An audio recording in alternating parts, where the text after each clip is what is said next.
ഇതൊരു സാധാരണ വാർത്തയല്ല, ചരിത്രപരമായ പ്രഖ്യാപനമാണ്. ആകാശശക്തിയിൽ തങ്ങളുടെ മേധാവിത്വം ചോദ്യം ചെയ്യപ്പെടില്ലെന്ന് വിശ്വസിച്ച അയൽ രാജ്യത്തിന്റെ അഹന്തയ്ക്ക് ഇന്ത്യ നൽകിയ മറുപടി. ലോകത്തിനു മുന്നിൽ തല ഉയർത്തിപ്പിടിച്ചുകൊണ്ട് ഇന്ത്യ നടത്തിയ പ്രഖ്യാപനം.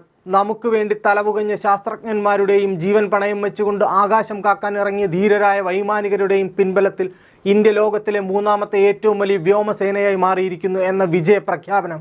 ലോകരാജ്യങ്ങൾക്കിടയിൽ ഇന്ത്യൻ വ്യോമസേന ഇന്ന് പുതിയ ഉയരത്തിലാണ്. ഗ്ലോബൽ മിലിറ്ററി റാങ്കിങ്ങിൽ ചൈനയെ പിന്തള്ളി ഇന്ത്യ 3-ാം സ്ഥാനത്തെത്തിയിരിക്കുന്നു.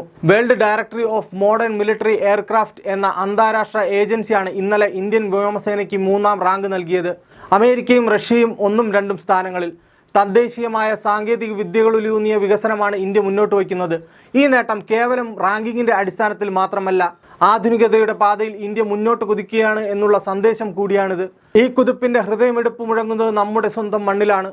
ആത്മനിർഭർ ഭാരത് എന്ന സ്വപ്നം ആകാശത്ത് യാഥാർത്ഥ്യമാക്കിയതിന്റെ കൂടി ഫലമായാണ് ഇന്ത്യക്ക് ലോകത്തെ 3-ാമത്തെ വ്യോമസേനാ വിഭാഗമായി മാറാൻ കഴിഞ്ഞത്. തേജസ് MK-1A എന്ന ഇന്ത്യൻ നിർമ്മിത പോർ വിമാനത്തിന്റെ ഉൽപാദന യൂണിറ്റുകൾ പ്രതിരോധ മന്ത്രി രാജ്നാഥ് സിംഗ് രാജ്യത്തിനായി സമർപ്പിച്ചു. ഹിന്ദുസ്ഥാൻ എയറോനോട്ടിക്കൽ ലിമിറ്റഡിന്റെ നാസിക് കോംപ്ലക്സിൽ നിർമ്മിച്ച ആദ്യത്തെ തേജസ് മാർക്ക് 1 യുദ്ധവിമാനം വിജയകരമായി കന്നിപ്പറക്കൽ പൂർത്തിയാക്കി.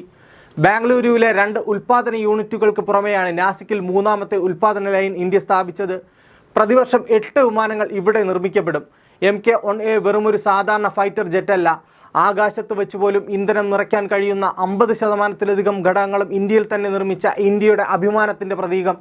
ഇന്ത്യൻ പ്രതിരോധ സേനയുടെ നവീകരണത്തിന്റെ അടയാളപ്പെടുത്തലാണ് ഈ പുതിയ മാറ്റങ്ങൾ.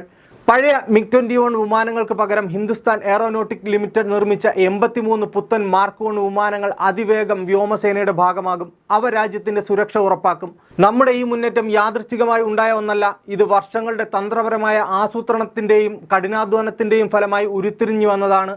മറ്റു രാജ്യങ്ങളുടെ സാങ്കേതിക വിദ്യകൾ കൂടി സമന്വയിപ്പിച്ചുകൊണ്ട് ഇന്ത്യൻ മണ്ണിൽ വെച്ച് രൂപം കൊള്ളുന്ന ഇന്ത്യയുടെ ബ്രഹ്മാസ്ത്രമാണ് മാർക്ക് 1A. റഷ്യയുടെ കരുത്തും ഫ്രാൻസിൽ നിന്നുള്ള സാങ്കേതിക തികവും തദ്ദേശീയ ശക്തിയും ഒന്നിച്ചു ചേരുമ്പോൾ ലോകത്തിലെ തന്നെ ഏറ്റവും മികച്ച യുദ്ധവിമാനങ്ങളിൽ ഒന്നായി മാർക്ക് 1A മാറുകയാണ്. ലോകോത്തര പരിശീലനം ലഭിച്ച ഇന്ത്യൻ വൈമാനികരുടെ മികവ് കൂടി ചേരുമ്പോൾ വൈമാനിക മേഖലയിൽ ഇന്ത്യക്ക് വൻ കുതിച്ചുചാട്ടമാണ് ഉണ്ടാകാൻ പോകുന്നത്. മറുഭാഗത്ത് ചൈന സാമ്പത്തികമായി വലിയ നിക്ഷേപം നടത്തുന്നുണ്ടെങ്കിലും അവരുടെ വ്യോമസേനയ്ക്ക് പ്രവർത്തന പരിചയത്തിൻ്റെയും സമഗ്ര പരിശീലനത്തിൻ്റെയും കുറവുകൾ റിപ്പോർട്ട് ചെയ്യുന്നുണ്ട്.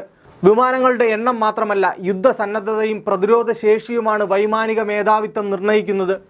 അവിടെയാണ് ഇന്ത്യയുടെ വിജയം. നമ്മുടെ ആകാശ പ്രതിരോധം ലോകത്തിലെ ഏത് വെല്ലുവിളികളെയും നേരിടാൻ സജ്ജമാണ്.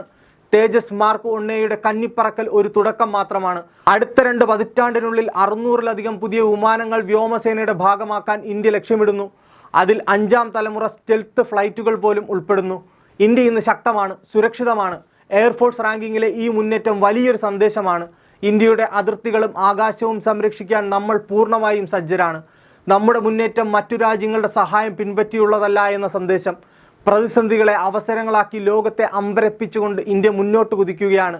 അതിരുകളില്ലാത്ത ആകാശങ്ങളിലെ ഇന്ത്യൻ മുന്നേറ്റങ്ങൾ അത്ഭുതത്തോടെ നോക്കി നിൽക്കാൻ മാത്രമേ ലോകരാജ്യങ്ങൾക്ക് കഴിയുന്നുള്ളൂ.